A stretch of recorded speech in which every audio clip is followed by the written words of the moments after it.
प्रिय भक्तजनों, आज की टॉपिक चिंता करने के ऊपर है और हमें चिंता करने से क्या होता है तो हम एक छोटी सी कहानी से समझेंगे और श्री कृष्ण के अनमोल सुविचार से जानेंगे। श्री कृष्ण की महिमा से परिपूर्ण है, क्योंकि आप जैसे श्री कृष्ण भक्तों के लिए ही है। इस श्रीमद् भागवत गीता के लिखी गई सार और श्री कृष्ण के मुख बिंदु सुनने मात्र से मन मस्तिष्क राधे श्याम मुरलीधर माखन चोर के प्रति भक्ति भावना कई गुना आपकी अधिक बढ़ जाएगी। अगर आप ये छोटी सी कहानी और श्री कृष्ण के अनमोल विचार ज्ञान को सुन रहे हैं तो पूरा सुनिए। इस अनमोल विचार ज्ञान को आधा अधूरा छोड़कर जाने की गलती मत करिएगा। इस पवित्र गीता उपदेश ज्ञान को आधा अधूरा छोड़ने से आपको पाप भी लग सकता है, क्योंकि इस पवित्र कथा को पूरा सुनने से मनचाहे फल की प्राप्ति होगी। इसलिए पूरा सुने ताकि आप श्री कृष्ण का आशीर्वाद प्राप्त कर सके। हे श्री कृष्ण, जो भी इस कहानी को सुन रहे हैं उनके जीवन में सुख समृद्धि देना, उस पर अपनी कृपा बनाए रखना, उनके जीवन में आने वाले सभी कष्ट संकट रोग को दूर करना। तो प्रिय भक्त गणों, आइए इस कहानी और श्री कृष्ण के अनमोल वचन को श्री कृष्ण के मुख बिंदु से सुनते हैं। एक बार एक अमीर आदमी था जिसके पास जीवन की सभी सुख सुविधाएं थी, लेकिन वह अपने चिंताग्रस्त स्वभाव के कारण खुश नहीं था। वह एक ज्योतिषी के पास गया और अपनी कुंडली दिखाई। ज्योतिषी ने कहा, अभी आपकी कुंडली में सब कुछ ठीक है, आपके मन की चिंता अकारण है और यह आपको परेशान कर रही है। ज्योतिषी ने उसे सलाह दी कि उसे एक आध्यात्मिक शिक्षक से भगवत गीता सीखनी चाहिए और इसे अपने जीवन में लागू करना चाहिए। इससे उसकी सभी चिंताएं दूर हो जाएंगी, कोई अन्य समाधान नहीं है। अमीर आदमी एक आध्यात्मिक शिक्षक के पास गया और शिक्षक उसे भगवत गीता पढ़ाकर बहुत खुश हुए। उन्होंने कहा, ठीक है, हम पहले अध्याय से शुरू करेंगे और 18 अध्यायों की पूरी किताब 3 महीने में पूरी करेंगे। उस आदमी ने कहा, नहीं सर, मैं कई चीज़ों में बहुत व्यस्त हूँ, इसलिए मुझे भगवत गीता का सबसे महत्वपूर्ण हिस्सा सिखाओ। शिक्षक ने कहा, ठीक है, बस 18वां अध्याय सीखो। ये भगवत गीता का सारांश है और इसमें 2 सप्ताह लगेंगे। उस आदमी ने कहा, 2 हफ्ते भी मुश्किल हैं, मुझे कुछ और सरल सिखाओ। शिक्षक ने कहा, ठीक है, 18वें अध्याय में एक श्लोक है जो सर्वधर्मन परित्यज्य से प्रारंभ होता है। बस उस एक श्लोक को याद करें और यह आपको भगवत गीता का सार देगा। उस व्यक्ति ने कहा, मेरे लिए एक श्लोक सीखना भी कठिन है, मुझे कुछ और सरल बताओ। आध्यात्मिक शिक्षक ने कहा, उस श्लोक में एक महत्वपूर्ण शब्द है माशुच, जिसका अर्थ है चिंता मत करो। बस इतना समझो तो गीता समझ में आ गई। उस आदमी ने कहा, ये ठीक है, लेकिन मैं पहले से ही चिंता में हूँ और मुझे बताएं कि इसे कैसे दूर किया जाए। केवल चिंता मत करो कहने से मुझे मदद नहीं मिलेगी। कृपया मुझे बताएं कि चिंता से छुटकारा पाने के लिए मुझे क्या करना चाहिए। शिक्षक ने कहा, भगवत गीता का सार यही है। यदि आप जानना चाहते हैं कि चिंताओं से कैसे मुक्त हुआ जाए तो आपको भगवत गीता के अध्याय 1 से शुरुआत करनी चाहिए और धैर्यपूर्वक अध्ययन करना चाहिए और सभी अध्यायों को समझना चाहिए। इस प्रक्रिया का कोई शॉर्टकट नहीं है, क्योंकि भगवत गीता स्वयं भगवान कृष्ण द्वारा आध्यात्मिकता सीखने के लिए दिया गया एक शॉर्टकट है।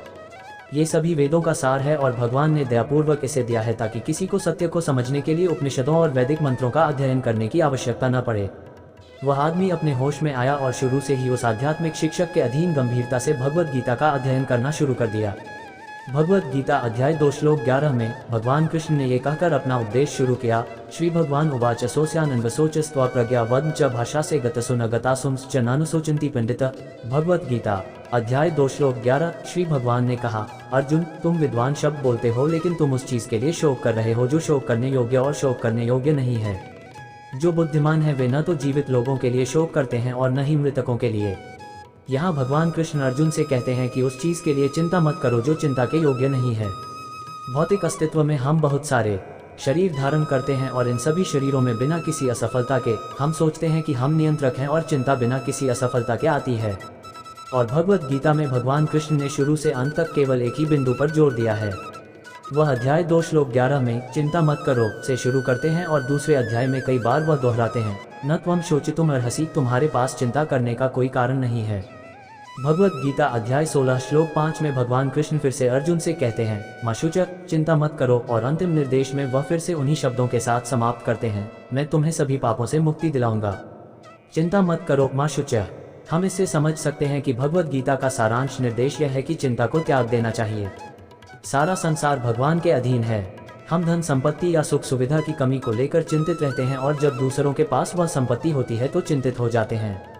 इस तरह चिंता करना हमारे स्वभाव का हिस्सा बन गया है। दरअसल ये चिंता भगवान कृष्ण के प्रति आस्था और समर्पण की कमी के कारण है और चिंता से मुक्त होने का कोई शॉर्टकट नहीं है। देहि नित्यम अभ्योयम देहे सर्वस्य भारत तस्मात् सर्वाणि भूतानि न त्वशोचित अर्हसि। भगवत गीता अध्याय 2 श्लोक 30। श्री कृष्ण ने कहा, हे अर्जुन, जो शरीर में रहता है वह कभी मारा नहीं जा सकता, इसलिए आपको किसी भी जीवित प्राणी के लिए शोक करने की आवश्यकता नहीं है।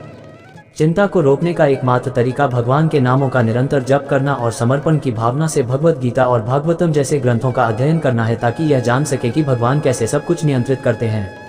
हम जितनी अधिक तीव्रता से हम भगवत गीता और भागवतम का जप करते हैं और अध्ययन करते हैं, उतना ही अधिक हम भगवान कृष्ण माम एकम शरणम व्रज के प्रति समर्पित हो जाते हैं। और जितना अधिक हम भगवान कृष्ण के प्रति समर्पित होते हैं, उतना ही हम निडर और चिंता मुक्त हो जाते हैं। अव्यक्तोयम अचिंत्योयम अविकार्योयम उच्यते तस्मादेवं विदित्वैन नानुशोसितुम अर्हसि। भगवत गीता अध्याय 2 श्लोक 25। श्री कृष्ण ने कहा, अर्जुन, ऐसा कहा जाता है कि आत्मा अदृश्य, अकल्पनीय और अपरिवर्तनीय है। ये जानकर आपको शरीर के लिए शोक नहीं करना चाहिए। तुम सोचते हो कि आत्मा या जीवन के लक्षण हमेशा जन्मती है और हमेशा के लिए मर जाती है, फिर भी तुम्हारे पास विलाप करने का कोई कारण नहीं है। हे महाबाहो, जातस्य हि ध्रुवो मृत्यु ध्रुवम जन्मृत्स्य च तस्माद् अपरिहार्ये रथेन त्वशोचितम् अर्हसि। भगवत गीता। श्री कृष्ण ने कहा, अर्जुन, जिसने ये जन्म लिया है उसकी मृत्यु निश्चित है और मृत्यु के बाद उसका फिर से जन्म होना निश्चित है। इसलिए अपने कर्तव्य के अपरिहार्य निर्वहन में तुम्हें शोक नहीं करना चाहिए। ऐसी ही रोचक ज्ञानवर्धक जानकारी के लिए हमारे वीडियो को लाइक एंड चैनल को सब्सक्राइब जरूर कर लें। वीडियो आपको कैसी लगी मुझे कमेंट बॉक्स में जरूर बताएं। इस वीडियो को अपने दोस्तों, मित्रों और परिजनों के साथ शेयर जरूर करें। जय श्री कृष्णा।